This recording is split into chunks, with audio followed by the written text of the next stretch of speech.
ሰላም እንዲናችሁ በያላችሁበት ሁሉ ነገር ሰላም ነው። አሸይና እንዲላችሁ ሞኝላችኋለሁ። ቤተሰቦች ስትገቡ እንደ ልማዳችሁ ላይክ እና ሼር እያደረጋችሁ ሀሳቦቻችሁ ለብዙዎች አካፍሉ። ለዚህም ከልቤ አመሰግናችኋለሁ። ዛሬ ወደ ሚዛናችን ይዘን መጣን። እንግዲህ በኢትዮጵያ ወንጌል አማኞች አብያተ ክርስቲያናትና በአቶ እዩ ጩፋ መካከል የተነሳው ውዝግብ ነው። እንግዲህ እዩ ጩፋ ካውንስልን ጥምብር ክሱን አውጥቶ ነው የተሳደበ። እንደውም ወንጌል አማኞች አብያተ ክርስቲያናት ካውንስሉ በጣም በመደናገጥ እንዴት ነው በዚህ ደረጃ ቤተክርስቲያናት ሊሳደብና ሊያንቋጥጡ የሚችለው በምን ምክንያት ነው ብለው ደግሞ ደጋግሞ ተናግሯል። ምን አስደነገጣቸው? እኔ አሁን እኮ ጉሩም ያለኝ የኢትዮጵያ ወንጌል አማኞች አብያተ ክርስቲያናት ካውንስሉ ምንድነው ያስጎረማቸው? ከዚህ በፊት ኦርቶዶክስን ሲያንጓጥጥ ሲያዋርድ ዙም አላላችሁም ወይ? ሙስሊሙን ሲያዋርድ ሲያንጓጥጥ ዙም አላላችሁም ወይ? እናንተ ዶንቆሮ ሃይማኖተኞች ጎና ትቦጠቦጣላችሁ አለ። ይኸው የራሱን ወንጌል አማኞችንም ሙልጭ አርገው ዞረጠጠ። ሙልጭ አርገ ማለት ነው። በእርግጥ አንዳንድ ፕሮቴስታንት ሃይማኖት ተከታዮች ምን እንደነካቸው አላውቅም። ምን እንደነካቸው ይጎርማቻል። እዩ ጩፋ የመንግስትን ፖሊስን ማዘዝ ይችላል። እዩ ጩፋ የህዝብ መኪና መጠቀም ይችላል። የፖሊስን መኪና የፖሊስን መሳሪያ መጠቀም ይችላል። መብት ነው የምትሉ አላችሁ። ምን አይነት ዶንቆራ ሃይማኖተኞች ናቸው እናንተ ራሳቸው? አትችሉም፣ ሌብነት ነው፣ አይቻልም ብዬ ደጋግሜ ተናግሬያለሁ። ሌላውን ሃይማኖተኛ ዶንቆሮ ብሎ መሳደብ አይቻልም። ወታደሩን መድረክ ላይ አውጥቶ ማንኮባለል አይቻልም። ፖሊስን ማንኮባለል አይቻልም። ማርሽ ባንዱንም እንደፈለጉ ወደዚህና ወደዛ ማስጨፈር አይቻልም። የህዝብን መሳሪያ መጠቀም አይቻልም። ለእናንተ ዶንቆሮ ሃይማኖተኞች ናቸው። እኔ አይደለም ያልኩት፣ እዩ ጩፋ በተደጋጋሚ የሚጠቀመው ቃል ስለሆነ እስቲ ህመሙን ብትረዱት ብዬ ነው። ዶንቆሮ ሃይማኖተኞች ያልካቸው ሳኮላቸው ይህ ሙልጭ አርገ እየተሳደበ ነው። ምን ታወጣላችሁ? ሙልጭ አርገ ማለት ነው። ካውንስሉ ድንግጥ ብሎ ለዚህ ሰውዬ ሙነካ እያለ ምነካ አለ እኮ ካውንስሉ ደንግጦ 2-3 ነው መግለጫ የሰጡት እና በዚች በእዩ ጩፋ አቅም እንኳን ፖለቲካ ልትሰራ ይሞክራል። ይጎርማቻል። በዚች በቆነጨረች ጭንቅላት አብናረጋይ ሞት እኮ ነው የሚሻል። በእውነት ሞት እኮ ነው። ምናምን ሰው ከሚሰድባችን ጀግና 3 ጊዜ ቢጎርላችሁ ይሻላል። መቼም ህይወት አንድ ነው ያለው አይደለ? ምናምን ሰው ከሚናገራችሁ ጀግና እጅ ላይ እንደ ሞት ይሻላል እኮ። ምንድነው ያለ እዩ ጩፋ ከዚህ በፊት ታስታውስ እንደሆነ በሱ ቤት በሱ የቆነጨረች ጭንቅላት ፖለቲካ ሲሰራ ቤተ መንግስቱን አለ ከዚህ በፊት ከአብይ በፊት የነበሩ ነገስታት ቤተ መንግስትን እንዳለ ጠላ በጠላ ጠጅ በጠጅ አረቂ ባረቂ አረግ። ምን ለማለት ፈልገ ነው? ሰካራሞች ነበር የኢትዮጵያ ነገስታት ማለት ነው። እኔ ግርም ያለ እዩ ጩፋ ያንተ አባት የማይጠጣ ከሆነ ለምን ንጉስ ሆነ ታዲያ አገሩን አላስተዳደር? ለምን ተራራውን ወጥቶ ቁልቁለትን ወርዶ ተዋግቶ ጀግና ሆኖ ከሰፈሩ ወጥቶ ከመንደሩ ወጥቶ ኢትዮጵያን ለምን አልገዛም? አልጠጣም አይደለም እንዴ? የአሜሪካ ነገስታት እኮ ይጠጣሉ፣ የአውሮፓ ነገስታት እኮ ይጠጣሉ። ግን አፍሪካ ድረስ መጥተው እንደኛ ያለውን ባሪያ ቀጥቅጦ ይገዙት ነበር። ጉዳይ የመብለርትና የመጠጣት ጭንቅላትን የመጠቆምና ያሉ መጠቆም ጉዳይ ነው። እዩዬ ይህን ጌታ የተከበረው ነብይ የሸላው ነብይ በእውነት ሞት እኮ ይሻላል ከነዚህ ጋር እንደ ህዝብ ተብሎ አብረ ከምንኖር ከነ እዩ ጩፋ ጋር ካለው ግለሰብ ጋር ሰው ተብሎ መጠራት ራስ ያሳፍራል። አብናረከ ያሳፍራል። እውነቱ ይከና ያማልክ የሆነ ነገር ያቃጥላል። ከዚህ በፊት የነበሩ ነገስታት አለ ምን ታውቃለህ አንተ መሃይም? ትምህርት ብትቆጥር ፊደል ብትቆጥር እኮ በስማ ያለው ወግ ማድረግ አምናረግ ብትማር በስማ ፊደል እኮ አይጎልም፣ እባብ አይደለም፣ መጽሐፍ አይነድፍም እኮ። ተማር እስቲ።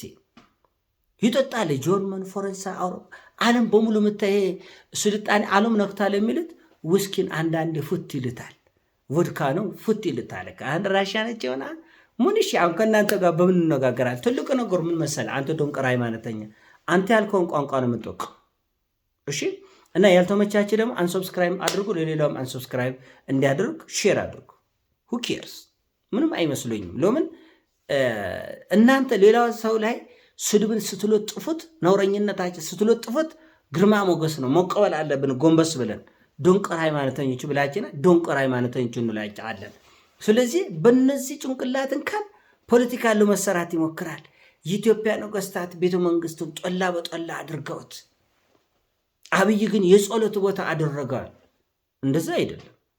አብይ ቤተ መንግስት የገባው አገር ለመምራት ነው። አጼ ምኒልክም ይሁን አጼ ቴዎድሮስም ይሁን የትኛውም ነገስታት ቤተ መንግስት የሚገባው ለጸሎት ለስግደት አይደለም፣ አገር ለመምራት ነው። አራት ነጥብ። ለምን?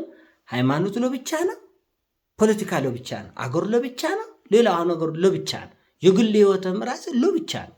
ስለዚህ በየጭፋ አቅም ግን ምንድነው ፖለቲካ ተሰራ ማለት ነው። ጠጅ በጠጅ አድርገውት ውስኪ በውስኪ ዛሬ አሜሪካኖችም እንደ ግድ ነው የሚጠጡ። ግን ምንድነው ይሄ ጭንቅላታቸው ውስጥ የባርነት ሜንታሊቲ ስለሌለ ዓለምን እነሱ እኮ ብዙ ችግር ውስጥ አሜሪካኖች እኮ ተገዳድለዋል። ቻይናዎቹ፣ ራሽያኖች እርስ በርስ ተራርደዋል። ግን የባሪያ ጭንቅላት እንደኛ ስለሌላቸው ዘላለም ዓለም እርስ በርስ ሲጨፋጨፍ የሚኖር ህዝብ የለም። እንደኛ አይነቱ ሀገር ውስጥ ግን ሃይማኖተኛውም ጦረኛ ነው፣ ሴረኛ ነው፣ ፖለቲከኛ ነው። ይገርማችኋል። ኢትዮጵያ ውስጥ ያሉ የሃይማኖት መምህራኖች ከየት አምጥተው ነው ቪኤት የሚኖሩት? እስቲ ንገረኝ። ህዝቡ ድሃ ነው፣ በእግሩ የሚሄድ ነው፣ ገበሬ ነው፣ ተገሳቅሎ የሚኖር ነው፣ በብዙ እንባና መከራ ውስጥ የሚኖር ነው። የሃይማኖት መምህራን ኢትዮጵያን ውስጥ ቪኤት ከየት ነው የሚያመጡት? እስቲ ንገረኝ። ለኔ ምን አላት ኒሳን ፓትሮል ለኔ ምን አላት የሚለው ይጭፋ የትኛው ዶክትሬት ዲግሪ ኖረት፣ የትኛው ሳይንስና ምርምር ኖረት፣ የትኛውን ህዝብ ከችግር አውጥተው በየትኛውም ሃይማኖት ኢትዮጵያ ውስጥ ቪኤት የምትነዱ የሃይማኖት ሰዎች ልታፍሩ ይገባቻል። ልታፍሩ ይገባቻል። ከየት አምጥታችሁ እናውቃለን። ከየት እንደምታመጡት 20 ሳንቲም 1 ብር 2 ብር ከልጆቿ ጉሮሮ መቀነት ላይ አውጥታ የምትሰጥ እናት ነው እናንተ ቪኤት የምትገዙት። እናውቃለን።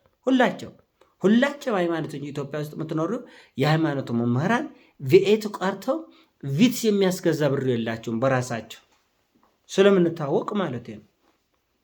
እና ይዛን ያክል ድንፋታ ብዙም አይጠበቁም እኮ እናንተ ስለምታውቅ ስለምናውቃቸው ድንፋታውን በልኮ አድርገው እና አንዳንድ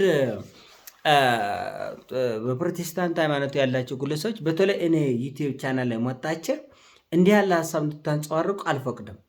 በቃ ሌብነትን አይን ፍጥጥ አድርገው የህዝብን ፖሊስ የህዝብን ጦር መሳሪያ ለገንዛ ቤተክርስቲያናችን ጥበቃ ፖሊስ እናደርጋለን። አችልም።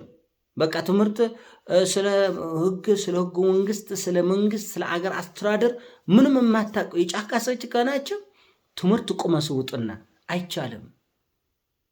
ፖሊስ የፓስተር ወይም የቄስ ወይም የኡስታዝ ዞበኛ አይደሉም። ይሄ ያልተመቻቸው አንሰብስክራይብ አድርግ። ዞበኛ አይደሉም። ስለዚህ የህዝብን መኪና የፖሊስን መኪና ከነነዳጅ ከነክላሹ መጠቀም አትችሉም። አንድ ህዝብን ደንቆሮ ብሎ መስደብ አንድ ሰው አይችልም። ጉባ አይችልም። እና በለኮቱ ስታረጉት ሁሉ ነገር አሪፍ ነው። ለእናንተም ለእኛም ብዬ ነው። ያው ለዘላቂ ልማት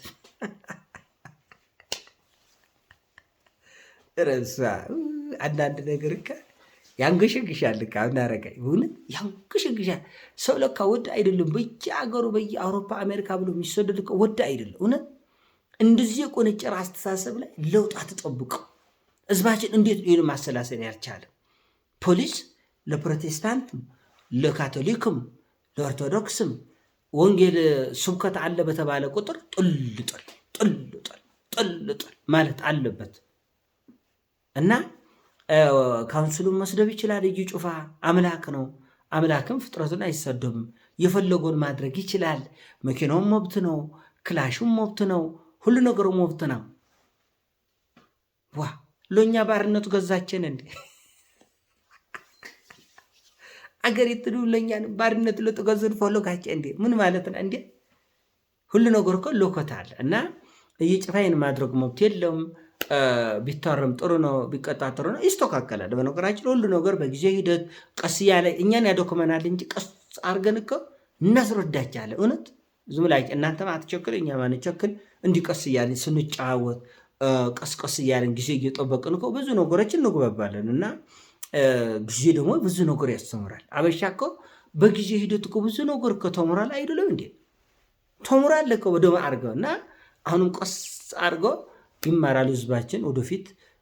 አሁን ትንሽ መዋከብና መቦከም ስላለና እንጂ ህዝባችን በደንብ ይማራል ይረጋጋል የሚል ሐሳብ አለ። ይሄን ሐሳብ ሲሞቻችሁ ላይክ አርግ ሼር አርግ። አመሰግናችኋለሁ። ፒስ